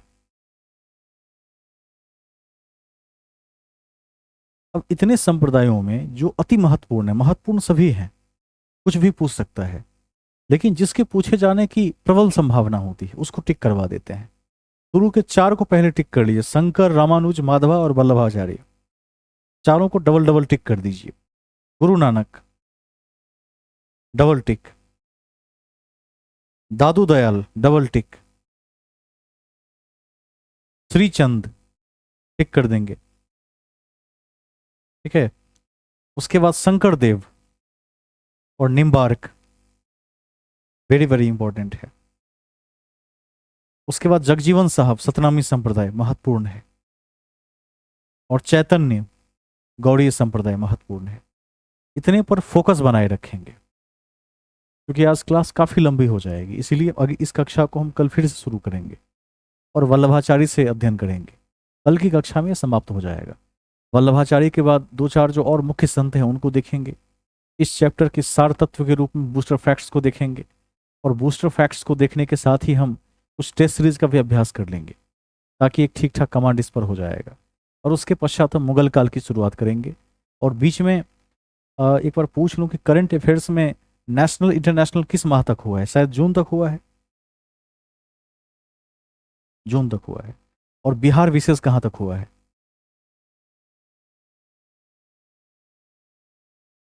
बिहार विशेष एक बार देख कर आएंगे आप लोग। मुझे जहाँ तक याद है कि बिहार विशेष भी शायद जून तक हो गया है।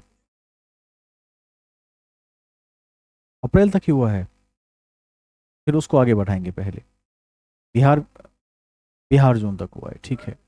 2023 से हम देख रहे हैं, एक कक्षा के बाद, यानी कल के कक्षा के बाद एक आध कक्षा हम करंट अफेयर्स को देंगे, और एक एक कक्षा में एक एक माह के करंट को फिर देख लेंगे, क्योंकि वह महत्वपूर्ण हिस्सा है, उसको बिल्कुल छोड़ा नहीं जा सकता है। और फिर उसके बाद हम आगे बढ़ेंगे, मुगल काल को देखेंगे। मुगल काल में 6 राजवंशों को देखने के साथ साथ जो उत्तर मुगल हैं उसको भी देखने की कोशिश करेंगे समय के साथ। फिर ब्रिटिश आगमन को देखेंगे, और उसके बाद आधुनिक भारत की जब शुरुआत हो जाएगी, इतिहास के हम अंतिम खंड में होंगे, और सबसे महत्वपूर्ण वही है। वहाँ से बल्क में क्वेश्चन आते हैं परीक्षाओं में, ध्यान रखिएगा। इसी प्रकार हम आगे बढ़ते रहेंगे। इतिहास के बाद निसंदेह ज्योग्राफी की शुरुआत होगी।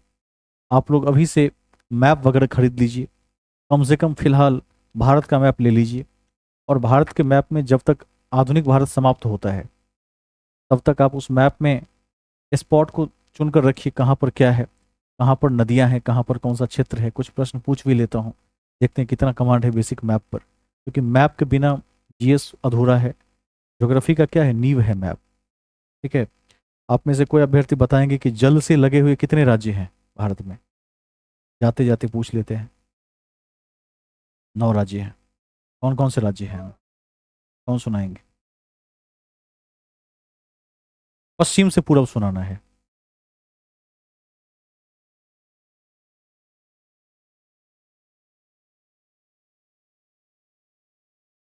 एक छूट गया, कर्नाटक। ठीक है, वेरी गुड, वेरी गुड। चीन से लगे हुए 5 राज्य कौन से हैं भारत में? कौन सुनाएंगे?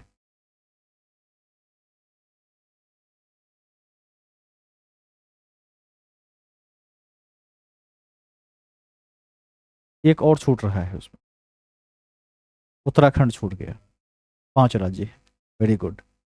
अब एक अगला क्वेश्चन पूछते हैं, नेक्स्ट क्वेश्चन। भारत की जो स्थिति है वह कितने अक्षांश में कहां से कहां तक और देशांतर में कहां से कहां तक है? कौन सुनाएंगे?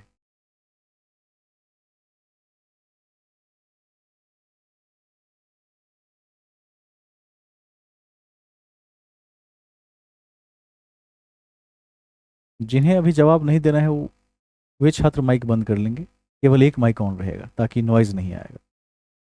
फोटो जी सुनाइए।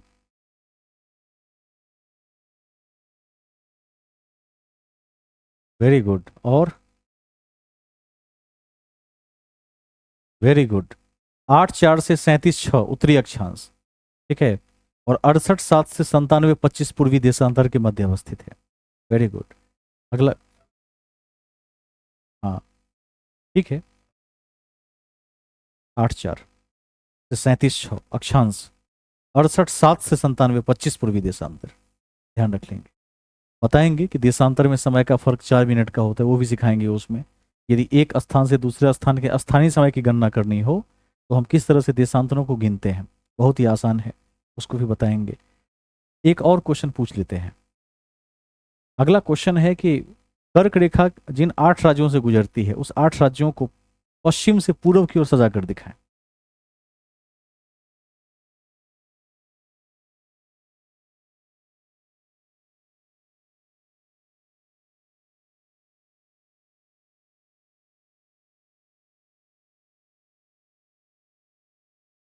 Very good, very good. Gujarat, Rajasthan, MP, Chhattisgarh, Jharkhand, Paschim Bengal, Tripura और मिजोरम।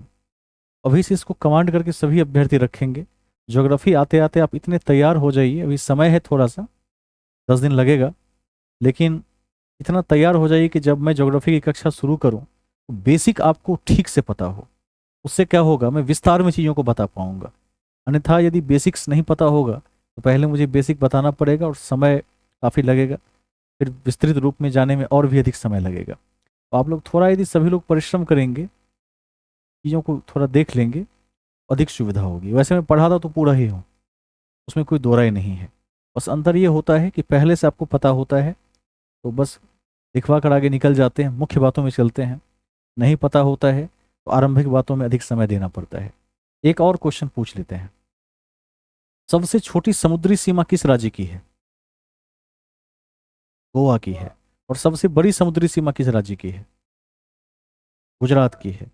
भारत की सबसे लंबी सीमा किस देश के साथ लगी है? बांग्लादेश, ठीक है, बांग्लादेश के साथ लगी है। एक अगला प्रश्न पूछ लेते हैं, कोई अभ्यर्थी बता देंगे जिनको याद होगा कि भारत का जो मानक समय रेखा है वो कहां से गुजरता है, कितना आगे है, 5.5 घंटा, और कितना डिग्री देशांतर है, 82.5 डिग्री पूर्वी देशांतर, इलाहाबाद के नैनी या मिर्जापुर कह लीजिए से गुजरती है, तो ध्यान रख लेंगे। एक आध और क्वेश्चन पूछ लेते हैं इसी करीब में, ग्रीनविच, ग्रीनविच कहां पर है, कितने डिग्री पर है, वेरी गुड, यहीं से पूरे विश्व के समय का निर्धारण किया जाता है, इसको भी ध्यान रखेंगे। और अंतर्राष्ट्रीय तिथि रेखा किसे कहते हैं, कितना डिग्री, 180 डिग्री देशांतर को कहते हैं।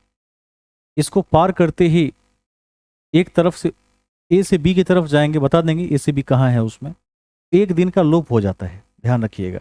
यानी सोमवार को चले तो सीधा बुधवार आ जाता है, मंगलवार नहीं होता है उसमें, इसको भी ध्यान रखेंगे, ठीक है। देखो, कई अभ्यर्थियों के पास पहले से जानकारी है, जिनके पास यदि ना हो किसी के पास तो थोड़ा थोड़ा सा मैप देखते रहिए, चैनल वगैरह को देख लीजिए। जैसे 8 डिग्री मिनी कैसे मालदीव, 9 डिग्री मिनी कैसे लक्षद्वीप, 10 डिग्री अंडमान से निकोबार को अलग करता है, 11 डिग्री क्या करता है,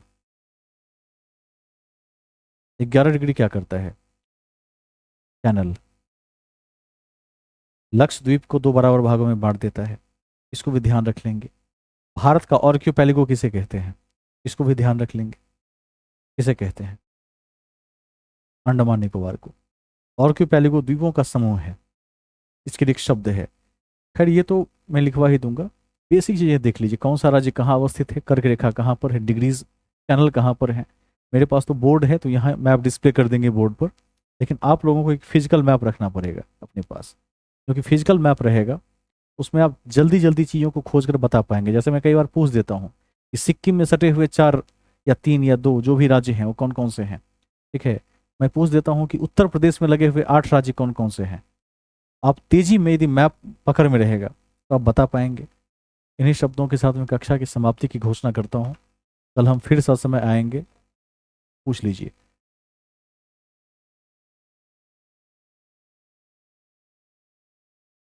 कौन बताएंगे क्या नाम था, पहले ग्रुप में पूछ लेते हैं, कोई पहले ग्रुप में पूछ लेते हैं, कोई बता सकते हैं। इनका प्रश्न था कि मौर्य साम्राज्य में जो बाजार नियंत्रण करते थे वो क्या कहलाते थे, किसको याद है, लिखवा दिए थे।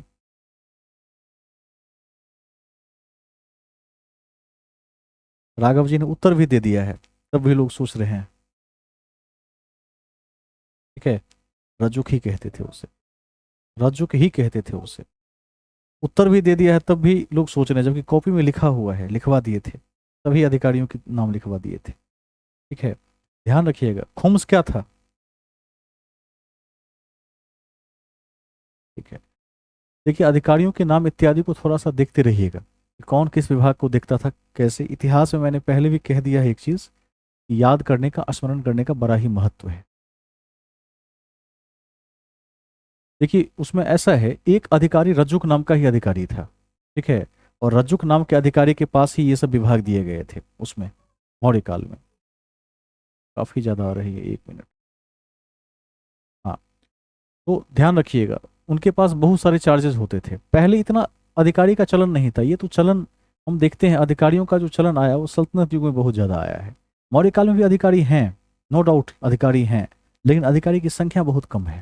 जैसे भागदूत, संग्रहिता इत्यादि को हम देखते हैं, ठीक है, टैक्स संग्राहक के रूप में देखते हैं, ठीक है।